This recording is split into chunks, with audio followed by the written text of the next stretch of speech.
Please hit the like, subscribe, and alert buttons to stay up to date.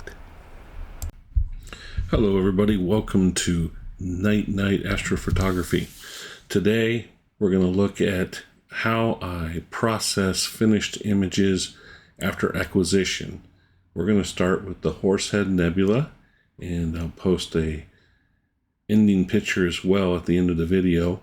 But what we're going to do is, it's an amalgamation of about 300 photographs, and it was shot on my RASA 8-inch telescope at f2.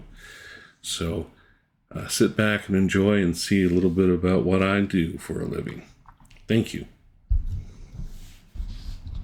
And here we're going to change the mode to 16-bit color, and we're going to go to exposure and gamma toning.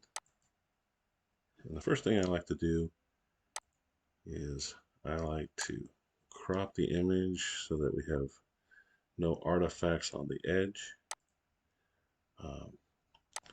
That helps things out.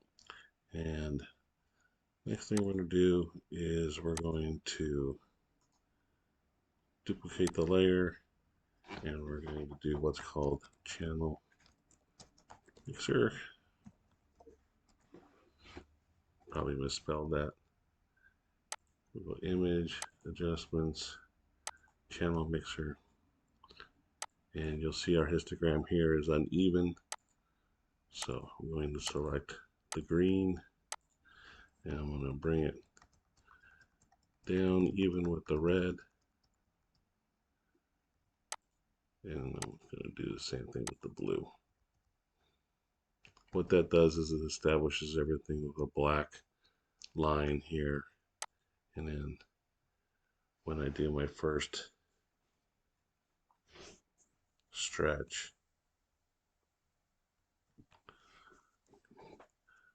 or levels, then I'm going to do each individual one, and I'm going to bring it to this point here.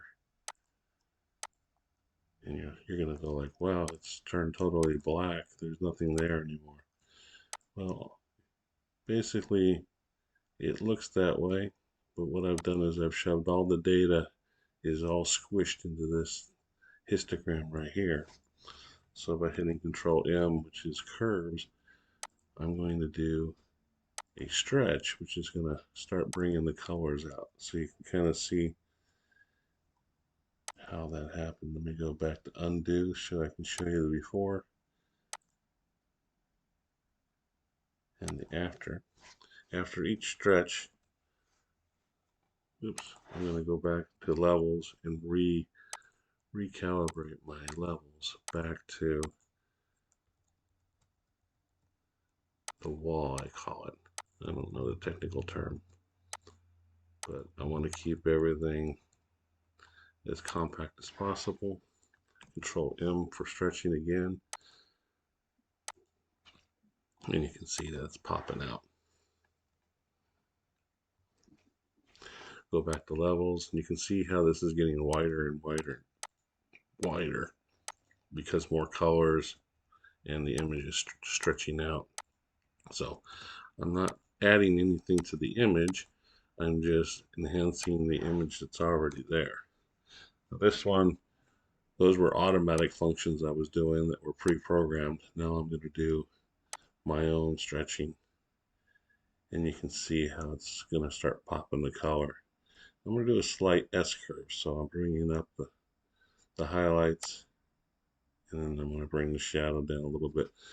But you notice up here the curve is been flattened out, so you don't want to go down too far. You want to keep it in a curved state. We go back to our levels again.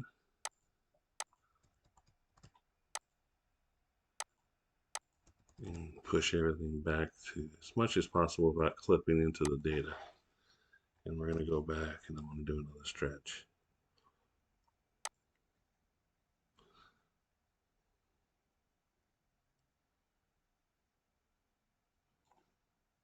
You can see right here down in the bottom corner, a little bit of light pollution is coming through. So I'm going to try to zoom that out a little bit. And you can see that the color is pretty nice now. Not bad, starting from almost a totally black screen. As we zoom in, you'll see that the detail is there. I have not added anything to the image. I'm just bringing out the image as it is. So that's a basic stretch. And one other trick that I can show you is how to eliminate the gradient. And we're going to go up to this little lasso tool. And I'm going to, oops, I always do that. I have to click on here first, then go to the lasso tool. And I'm going to kind of draw a boundary around the areas that I want to protect for the most part from this filter. Doesn't have to be perfect, but there I have it. Then I go up to select, and I want to do the inverse. So instead of everything that's inside the box, it's going to be everything that's outside the box. Then I have a plugin called RC Astro Gradient Exterminator, and that's going to equalize our gradient all the way around.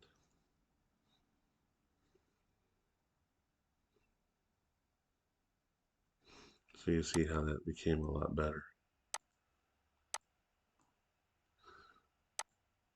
I hope you enjoyed this quick tutorial, kind of let you know what we do or what I do with my astrophotography. And as I grow into Pink Floyd, it's all making uh, much more clarity on the spaciness of the music. So this is the finished product that I display on some of my videos, with the total processing and noise reduction done. So you can see pretty close to being where I'm at over about 5 minutes of work.